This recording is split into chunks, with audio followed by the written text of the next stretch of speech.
Nah di sini Imam Nawawi rahimahullah taala setelah menyebutkan bahwa mayoritas ulama termasuk Imam Syafi'i, Imam Ahmad bin Hambal, Imam Dawud dan lain sebagainya berpendapat bahwa puasa 6 hari bulan Syawal itu sunnah dengan dasar hadis yang sudah kita baca tadi, beliau itu memberikan sebuah keterangan demikian. Ini bagus sekali, Pak. Beliau mengatakan wa idza sabatatis sunnatu la tutraku li tarki ba'dinas au aktsarihim au kullihim laha. Ini bagus banget nih. Ini sampai di kitabnya saya garis bawah. Imam Nawawi menyatakan apabila sunnah Nabi itu telah tetap dengan dasar dalil yang jelas, la tutraku, janganlah ditinggalkan sunnah itu litarki ba'dinnas, disebabkan ditinggalkan oleh sebagian orang, au aktsarihim, atau ditinggalkan kebanyakan orang, au kullihim laha, atau bahkan ditinggalkan oleh semua orang. Kalau sudah terbukti ini amalan sunnah, disunahkan oleh Nabi kita Muhammad SAW, itu sebisa mungkin jangan ditinggalkan gara-gara amalan itu tidak diamalkan orang, tidak diamalkan sebagian orang, tidak diamalkan oleh kebanyakan orang, bahkan tidak diamalkan oleh hampir semua manusia. Semua kaum muslim tidak mengamalkan. Itu tidak menjadikan amalan sunnah itu berubah, dan kita jangan kemudian berdalil dengan itu kemudian ikut-ikutan meninggalkan sunnah Nabi Shallallahu Alaihi Wasallam. Termasuk di sini puasa 6 hari bulan Syawal itu sunnah Nabi, hukumnya sunnah mustahab, jelas dalilnya tadi gitu.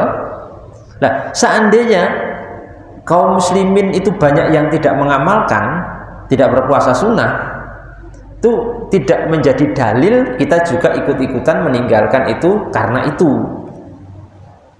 Wah, ini umat Islam nggak pada mengamalkan, kita nggak usah mengamalkan juga, nggak boleh seperti itu. Jadi jangan ditinggalkan hanya karena ditinggalkan oleh sebagian manusia atau bahkan seluruh umat Islam tidak mengamalkan perkara sunnah itu. Paham di sini nggih? Jadi termasuk di sini masalah puasa 6 hari bulan Syawal ini. Mungkin banyak ya umat Islam itu yang tidak mengamalkan puasa 6 hari bulan Syawal. Wong jangankan puasa 6 hari gitu, puasa Ramadan saja masih banyak yang tidak puasa. Nah, yang wajib saja tidak puasa, Pak. Yang wajib saja tidak puasa, apalagi yang sunnah, kemungkinan besar tidak berpuasa mereka. Tapi apakah kemudian dengan sebab itu sunnah ini kita tinggalkan juga? Ya, jangan. La tutraku, kata Imam Nawawi, jangan kamu tinggalkan. Jadi makanya seorang dai, seorang ahlul ilmi, seorang ulama, termasuk kita semuanya ini, dalam menyampaikan ilmu harus jujur, jangan ditutup-tutupi, jangan karena tidak diamalkan oleh orang kemudian kita tinggalkan itu. Katakan yang sunnah ya sunnah, katakan yang wajib ya wajib, katakan yang harus ya harus. Misalkan ya, menutup aurat bagi wanita muslimah itu hukumnya apa? Wajib. Ya sudah, katakan wajib. Walaupun mungkin ya si orang itu anak perempuannya tidak jilbaban. Jangan sampai karena anak perempuannya tidak jilbaban kemudian dia mengatakan jilbab itu tidak wajib.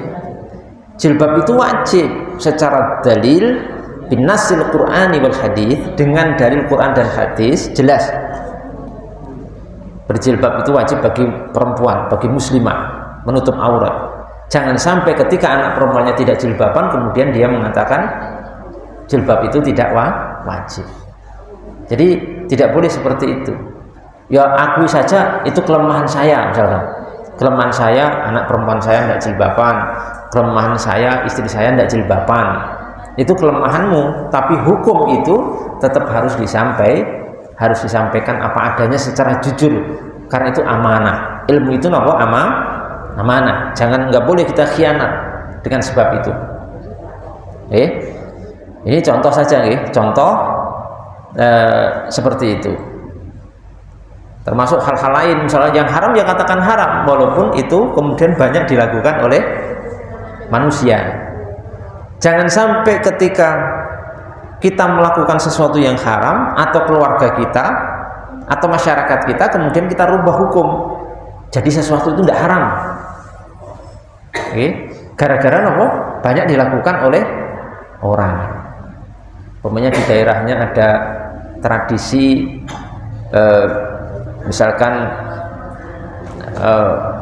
kalau mantu nanggap campur sarinya penyanyi perempuan pakai pakaian seksi, membuka aurat, itu jangan sampai kemudian dikatakan oh enggak apa-apa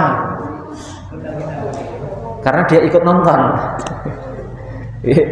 Karena dia ikut nonton jadi oh enggak apa-apa, itu sudah apa-apa, padahal jelas itu sesuatu yang haram. Perempuan membuka aurat, kemudian bernyanyi, berjoget, mengundang syahwat, itu jelas haram.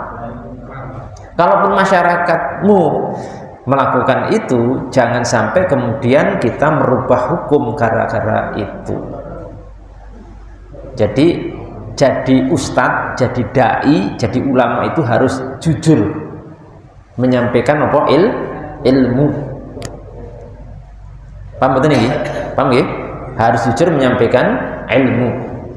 Sholat fardu wajib, sampaikan wajib, walaupun mungkin orang tuamu belum sholat umpamanya, atau anakmu nggak mau sholat, sampaikan tetap wajib. Jangan kemudian dirubah hukumnya, enggak apa-apa sholat fardu tidak wajib misalkan, gara-gara anaknya belum sholat. Nah, misalkan juga permasalahan ini agak ringan ya, masih khilafiyah, masalah kalau perempuan itu pakai cadar, pakai niqab gitu ya, cadar itu kita sampaikan faktanya bahwa memang ulama ada yang mewajibkan cadar, ada yang tidak mewajibkan.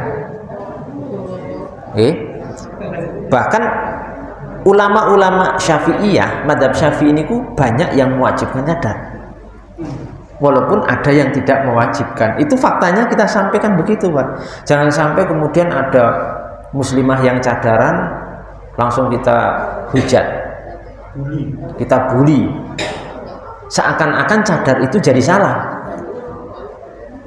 jadi ikon radikal, atau mungkin dianggap teroris gara-gara cadaran, semata cadaran. Ini keliru. Kalau misalkan anak kita, istri kita tidak cadaran, silahkan, itu pendapat ulama juga ada. Tapi kemudian nanti kita menyalahkan orang yang bercadar gara-gara cadarnya, bukan gara yang lain-lain, karena cadarnya, kemudian kita salahkan seakan-akan itu satu perbuatan yang keliru, maka ini juga tidak tepat. Jadi saya sampai di sini ucapan Imam Nawawi itu saya garis bawah, Pak.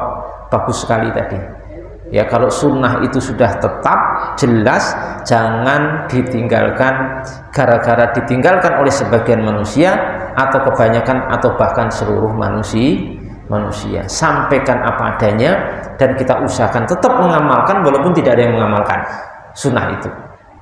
Sampai-sampai nanti mungkin satu saat ada di satu masa orang mengamalkan sunnah malah dianggap aneh. Saya ingat sekali ya, dulu sekali itu orang sholat fardu berjamaah ke masjid 5 kali sehari, berjamaah di masjid itu dianggap aneh, Pak. Dulu itu pernah saya mengalami masa-masa itu. Aneh itu dianggap fanatik katanya. Jadi orang nggak usah fanatik banget katanya. Sholat fardu berjamaah di masjid 5 kali ke masjid itu dianggap sudah fanatik.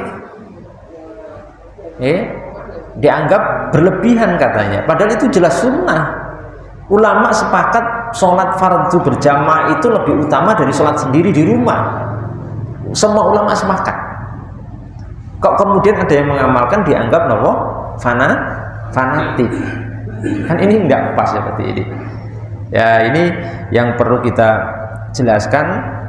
Kalau sekarang itu alhamdulillah ya, yang saya perhatikan itu masjid-masjid itu sekarang sudah lumayan makmur, nggak seperti dulu Pak. Waktu saya kecil itu namanya masjid itu yang isi sedikit sekali, banyak masjid-masjid kosong, kadang sholat jamaah itu cuma 3 orang, 2 orang. Bahkan waktu itu saya menemui masjid-masjid kayak rumah hantu, cuma ada bangunannya, orangnya tidak ada sama sekali, sampai rusak, sampai kotor sekali. Itu di daerah desa ada, saya temukan itu waktu itu. Nggak ada Pak, yang sholat blas nggak ada.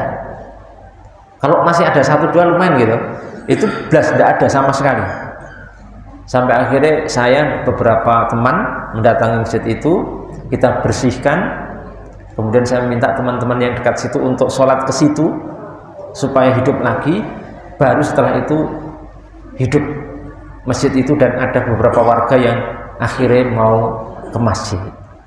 Padahal warga di situ 100% muslim, nggak ada nonnya, nonisnya nggak ada, non Islamnya nggak ada, semua muslim, tapi masjidnya sampai seperti bangunan tempat atau rumah hantu.